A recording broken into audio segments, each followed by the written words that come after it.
Good morning. So what exactly do you have control over these days? This is Pastor Pete Seiferth, and I'm with Northminster Presbyterian Church in Tucson, Arizona. And just have a question for you today about, what is it that you have control over and what don't you have control over? We've come through a week of national and state elections where a lot of conversation has been, well, who's going to control this and who's going to control that? And for who's going to control the White House question, we're still not sure. And so, who is in control? Are you? A long time ago, one of my friends, and maybe your friend too, Pastor John Cheek, helped me understand the things that I had control over and the things I didn't. He would encourage me to make a list and, maybe make a paper like this with 2 columns. Just draw a line down the middle, and at the top of one column, write, what can I control? And on the other one, what do I not control? And it's really helpful because if you're honest, you realize that there are very few things that you can control in life. For example, you can control 1 vote in an election, even though you wish to maybe have influence over the votes of others.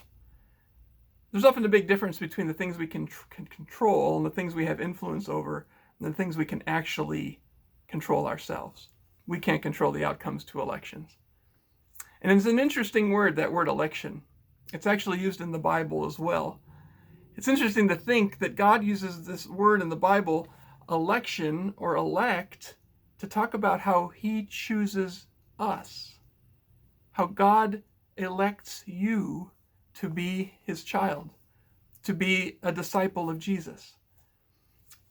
And it's an opportunity that we have then to respond. One of the things we can control in life is how will we respond to God's election of us to be in God's community and family for the purpose of changing the world for God's glory. So friends, today there might be a lot of things that are out of control for you. Maybe make a list. It'll help you sort through some things and realize, though, that it is God who is in control.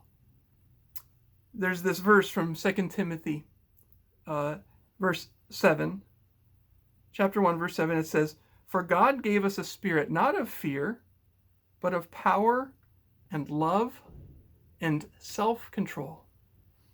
It's helpful also to realize that a gift of the Spirit living in us as followers of Jesus is that we don't have to be in control of everything, but that we are equipped to be ourselves in control so that we can respond with love and joy and all the other fruits of the Spirit, self-control being one of them, that we can truly be used to influence others, to guide them in the ways and love of Jesus in our community.